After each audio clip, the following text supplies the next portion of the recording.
En este pequeño video vamos a mirar qué son las biomoléculas orgánicas. Mi tutor es Álvaro Daniel Sarriá y mi nombre es Andrea Caterín Morales Soler. Inicialmente vamos a estudiar qué es una molécula orgánica. Consiste en moléculas que contienen átomos de carbono. Cuando se descubrieron se pensó que estas solo se encontraban en los seres vivos. Se encuentran a menudo dentro de las células vivas. Estas se pueden dividir en categorías según su función en el metabolismo. También debemos estudiar qué son las macromoléculas, las cuales están bien organizadas y contienen entre docenas y millones de átomos de carbono. Otorga a los organismos las mismas propiedades de la vida.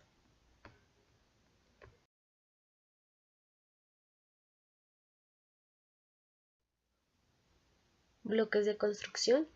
La mayor parte de las macromoléculas dentro de la célula tienen una vida corta. Las células contienen un suministro o reserva de precursores de bajo peso molecular que están listos para su incorporación.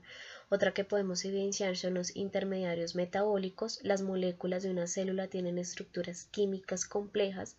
Cada serie de reacciones químicas realizada en la célula se denomina vía metabólica. Otra función que podemos encontrar son las moléculas con función diversa. Incluye sustancias como las vitaminas que actúan como auxiliares de proteínas.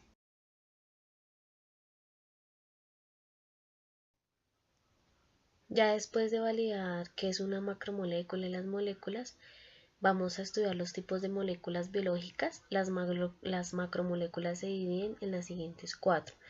Primero, los carbohidratos, más conocidos como glucanos, son azúcares simples y todas las moléculas más grandes construidas con monómeros de azúcar.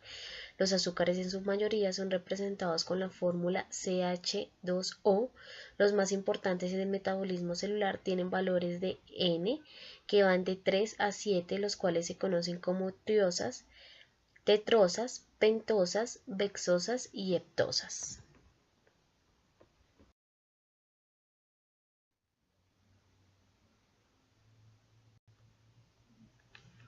La función de los carbohidratos es almacenar energía química y fungir como duraderos materiales biológicos de construcción. La mayor parte de los azúcares tienen la fórmula general CHO2NON.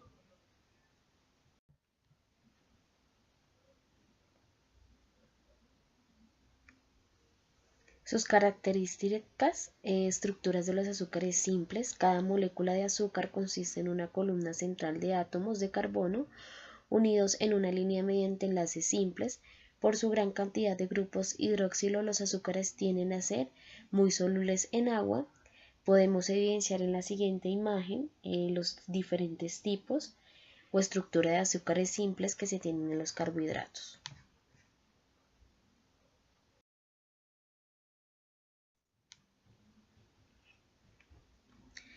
Estereoismerismo. La disposición de los grupos alrededor de un átomo de carbono puede ilustrarse como se muestra en la figura, donde aquel se sitúa en el centro de un tetraedro y los grupos unidos se proyectan en las esquinas.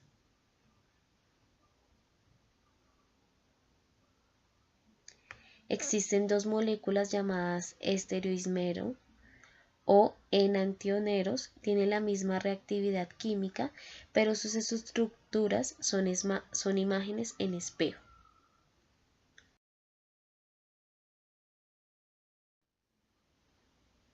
Unión de los azúcares. Pueden unirse entre sí mediante enlaces glucosídicos covalentes para formar grandes moléculas.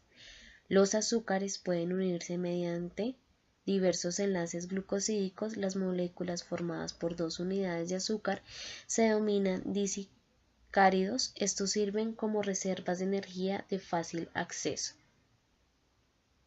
La sacarosa o azúcar de mesa, componente de savia vegetal que transporta energía química de una parte de la planta a otra. La lactosa, presente en la leche la mayor parte de los mamíferos. A los neonatos aporta el combustible para su crecimiento y desarrollo tempranos.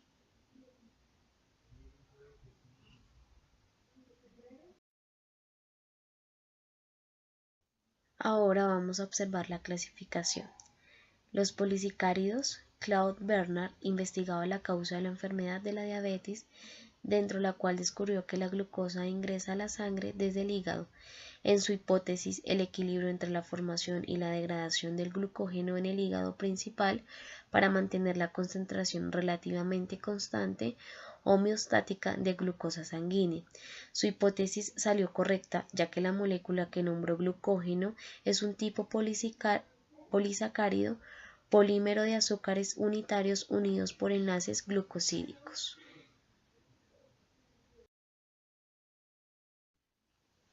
Glucógeno y almidón, polisacáridos nutricionales. El glucógeno es un polímero ramificado que contiene un solo tipo de monómero, glucosa. Sirve como almacén de energía química sobrante en la mayoría de animales. Como podemos observarse en las siguientes imágenes, vemos cómo se conforman directamente estos glucógenos y el almidón. Celulosa, quitina y glucosinogluconas, polisacáridos estructurales. La quitina es un material estructural abundante entre los seres invertebrados. Se encuentra en la cubierta externa de insectos, arañas y crustáceos. La quitina, como podemos observar en la imagen, es el componente principal del exoesqueleto brillante de los saltamontes.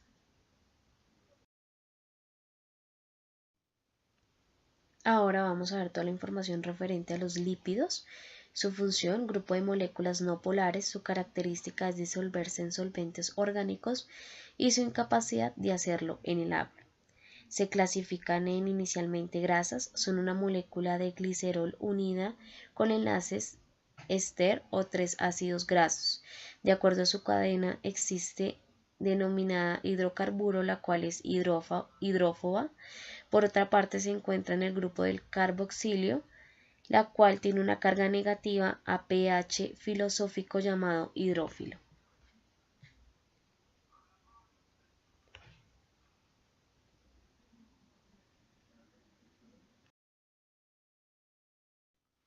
Los ácidos grasos se pueden encontrar en el jabón. Una molécula de grasa puede contener 3 ácidos grasos idénticos o puede ser una grasa mixta con más de una especie de ácido graso.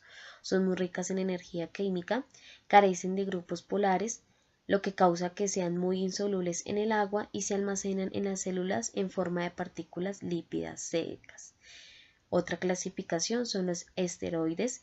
Se acumulan alrededor de un esqueleto de hidrocarburos característico de 4 hilos. Como lo podemos observar en las imágenes, se encuentra el colesterol, la testosterona y el estrógeno. Uno de los más importantes es el colesterol, está casi ausente de las células en los vegetales.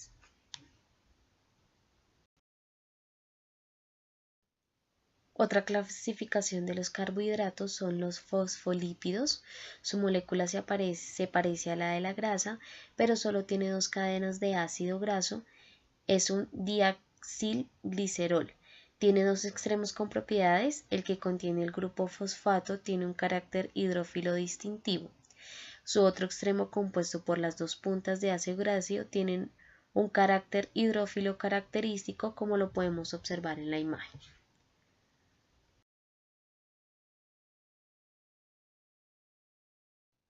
Ahora vamos a estudiar las proteínas. Estas son macromoléculas que realizan todas las actividades celulares, aceleran en gran medida reacciones metabólicas, actúan como anticuerpos, toxinas, forman coágulos sanguíneos, absorben o refractan la luz y transportan sustancias de una parte del cuerpo a otra.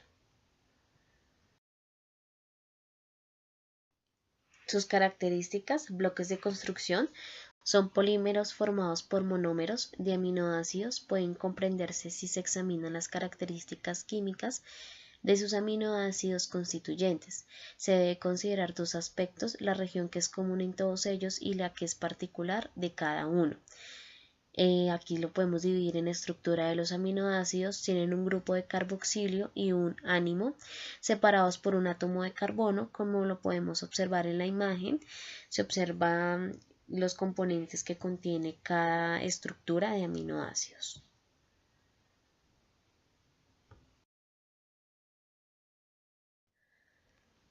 La síntesis de una proteína: cada aminoácido se une a dos moléculas iguales más, formando un polímero largo continuo y no ramificado llamado cadena polipéptida.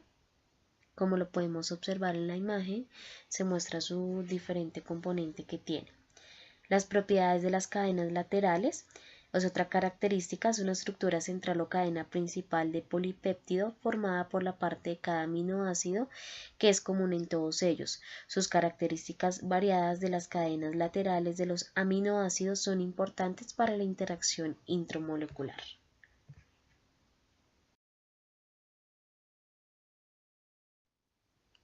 Ahora vamos a observar la clasificación de los aminoácidos de acuerdo a sus características de sus cadenas laterales.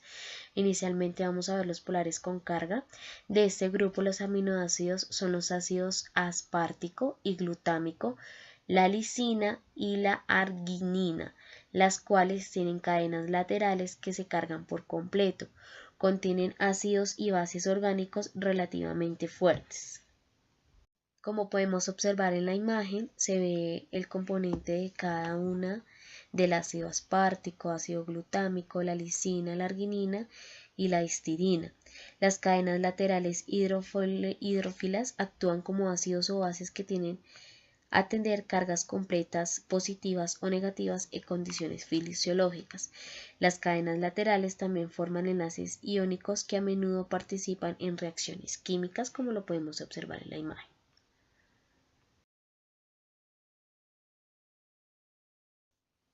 Ahora vamos a observar los polares sin carga. Sus cadenas tienen parcialmente una carga positiva o negativa, por lo tanto pueden formar con esto enlaces de hidrógeno con otras moléculas. Son muy reactivos. Como podemos observar en las imágenes, está la serina, treonina, glutamina, asparagina, tirosina. Las cadenas laterales hidrófilas tienden a tener cargas parciales positivas o negativas que les permite participar en reacciones químicas, formar puentes de H y relacionarse con agua.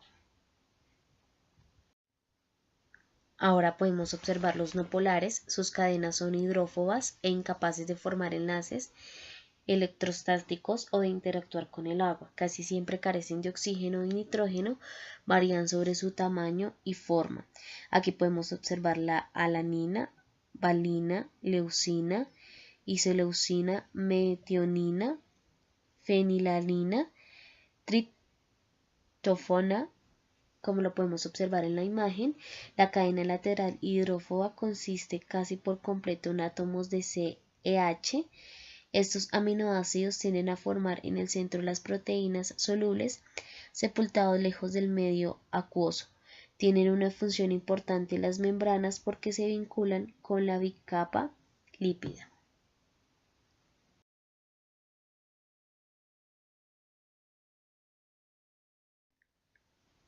Los otros tres aminoácidos: la glicina es una cadena lateral que consiste en un átomo de hidrógeno.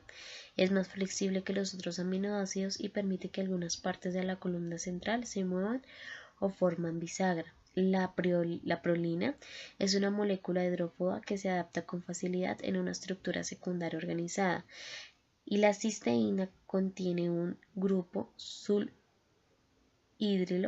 reactivo y se establece covalentes con otro residuo de cisteína, como podemos observar en la imagen de la parte de arriba de la diapositiva. Podemos observar cómo se componen estos tres aminoácidos.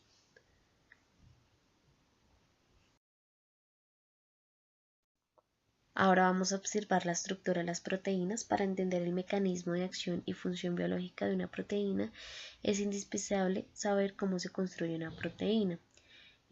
Observamos que está la estructura primaria. Su estructura es una secuencia lineal de aminoácidos que constituye la cadena, la cual aporta la información necesaria para determinar la forma tridimensional de una proteína.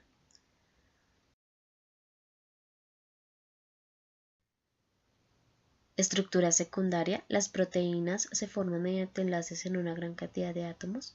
Por esta razón su forma es compleja. Su estructura describe la conformación de porciones de la cadena polipeptídica, como podemos observar en la siguiente imagen.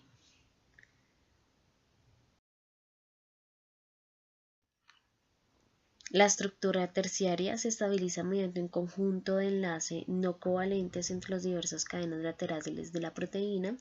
Se limita a un pequeño número de conformaciones, sin embargo, es ilimitada. Esta estructura se observa más que todo en los rayos X. El patrón de mancha se produce con un haz de rayos X difractado por los átomos en el cristal de proteína, lo que hace que los rayos X choquen con la película en sitios específicos.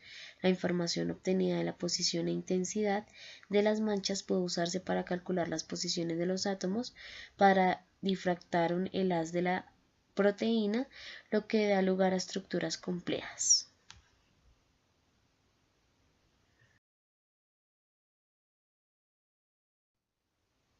La estructura cuaternaria. La mayor parte de las proteínas están formadas por una cadena o subunidad, las cuales pueden unirse por enlaces de sulfuro covalentes. Las más frecuentes es que se mantengan unidas por enlaces no covalentes, como lo observamos en la siguiente imagen.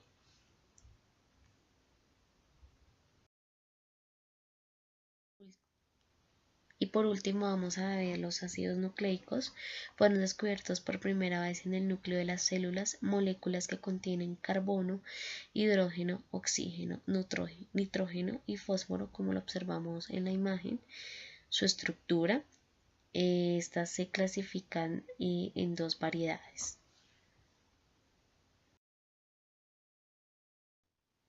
Los ácidos desoxirribonucleico, DNA, material genético heredado del interior de cada célula humana. Cada gen es un segmento de molécula de DNA.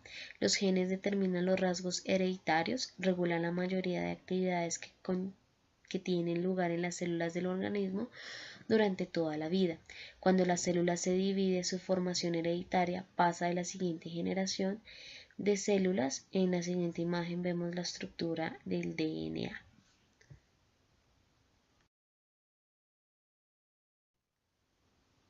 El ácido ribonucleico, RNA, transmite instrucciones de los genes para guiar la síntesis de proteínas a partir de aminoácidos de cada célula, en una cadena de monómeros repetitivos denominados nucleótidos.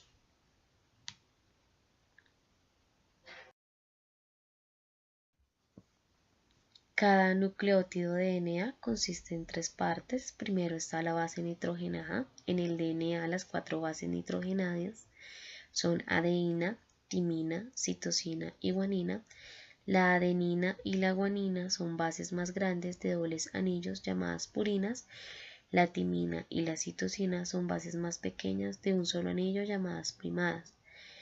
Por otra parte, vemos la azúcar pentosa, un azúcar de 5 carbonos, denominada deoxirribosa, se une a cada base del DNA. Y por último vemos el grupo fosfatos, alternan los azúcares pentosa para formar el esqueleto de una cadena de DNA. Las bases se proyectan hacia el interior de la cadena del esqueleto.